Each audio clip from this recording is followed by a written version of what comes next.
Hi, everyone. Welcome to Unit 2, Activity 4, Understanding Demographic Trends. We're specifically looking at gender and economics.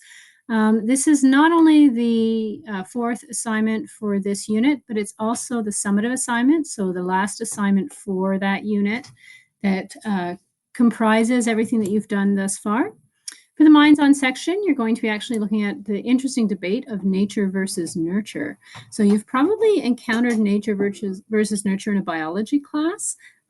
Perhaps you've discussed it if you've taken a psych-soc-anthro class, but essentially it's a really fascinating debate about whether we are born the people we are or whether we develop into the people we are because of the experiences that we have. So there's a lovely video that you could watch on a twin study. And then I want you to think about the nature-nurture debate and perhaps enter the discussion using search engines or databases to support what you think has the greatest impact, whether it's nature or nurture. Make sure that you support your findings with your research. We're then going to delve right into the gender issue. So thinking about the topic specifically to is gender influenced more by nature or by nurture? This is different than looking at biological sex. We're looking at gender as a social construct. There is a video clip. Also understand this is a safe space. So you're going to be encountering sensitive material. It might be triggering for some individuals. Topics such as transgender, homosexuality, gender discrimination, and inequality will be addressed. So be prepared and aware for that. Now, the video is about 7 minutes long, and it looks at is gender a social construct. So take the time to watch that. You don't have to watch it all in one go, but you do need to watch it to progress with the unit. There are also some readings I'd like you to do, and there are links within the PDFs below. So you can open them up by selecting them and then clicking open link in new tab so that you can avoid leaving this page and having to come back and forth. So you just scroll through by this small arrow here, which is on the left. Scroll through the readings. This one's 5 pages long. Once you're done that, think about how the concept and meaning of gender could be different in different cultures around the world. Then your action piece is going to include further readings. So we're looking at the complexities of gender. We're going to look at some other impacts on gender, some socioeconomic factors, as well as some of the issues that come up in young adulthood. We're going to be looking at how we refer to gender and how we reference gender. So the gender gap and its impact in education. Again, there are readings and links. This one's 26 pages long. It's a Statistics Canada study. So you may not want to read all of it, but you might be interested in looking at aspects of it, dealing specifically with the distribution of women and men. So this one is very gender specific to women and men over time. Okay. Then the next one that we're looking at is women and education, qualifications, skills, and technology. Again, this is a large study, a statistics report, so it's 30 pages long, but if this area interests you, you can certainly scroll through that.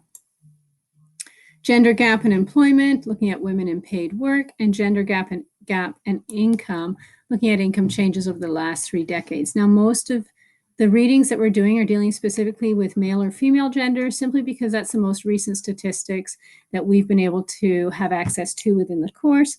But I do want you to consider the fact that gender is not as clearly defined as these statistics indicate.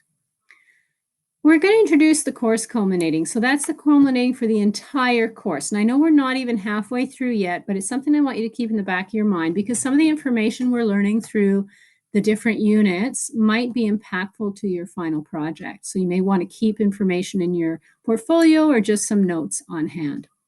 So again, we're going to look at the inquiry process model so that you can start thinking about the inquiry you're going to be doing.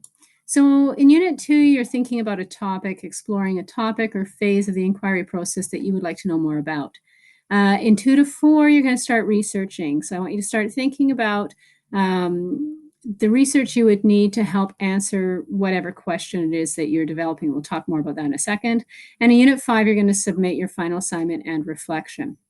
So to overview the course culminating, you're going to pretend that you've been hired by a social service organization to create a resource for individuals, couples, and families coming in for some kind of help. You're going to select a topic that is of interest to you, so based on some of the issues that we're starting to discuss in class, and then you're going to research and discover ways that individuals, couples, and families are impacted. So for example, if the issue of gender was of interest to you, then you would begin doing your research now, looking more in depth at the gender issue. And if you wanted to support families that are dealing with that issue, how might that be something? What kind of organization would be useful? What kind of resources would be helpful? Okay, I want you to think about what you know about social service organizations, if you've had experiences with them or what you can research about them, to start really planning your attack. Beyond that, we have a summative for this unit itself. So a summative, again, comprises everything that we've learned in Unit 2 up to this point. There's two parts to it. Part A, you're exploring topic selection. So you're going to select a topic. It could be the same one you did for your annotated bibliography in Unit 1, Activity 6, or it can be a new one. I want it to relate to human behavior, however, and somehow how it impacts individuals, relationships, or families. So topics: drug addiction, mental illness, homelessness. Make sure you identify your topic choice. Create a thesis, so some kind of statement that defines the reason for your research or inquiry.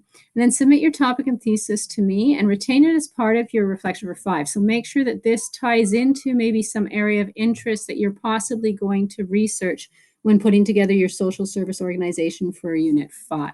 So try and have that connect. Submit activity part A here and then go on to part B. So everybody has to do part A and B. In part B, you're investigating and processing. So locate, select, organize information, start your research for your final project. There's a template here that you can use to help you synthesize your information. Just right-click to open the link. Keep a copy of this because you're going to need to submit that at the end of Unit 5 as part of the support for the work and research that you've done. This actual portion is worth a completion mark to let me know that you've done it, but I want to see Unit Part A and Part B. So there is some marks involved as well as the completion marks. So that completes everything for Unit 2. You'll be moving on to Unit 3 next. Before you do that, do a learning skills reflection. If the picture doesn't open a link, or an active link, click here to open an interactive where you can click in your name and information. That's going to come up on my screen so that I know where you're at in terms of your learning skills. And there's also a survey for the unit itself. So share your ideas with me so that I can make some changes to the course in the future. Enjoy your final project for Unit 2.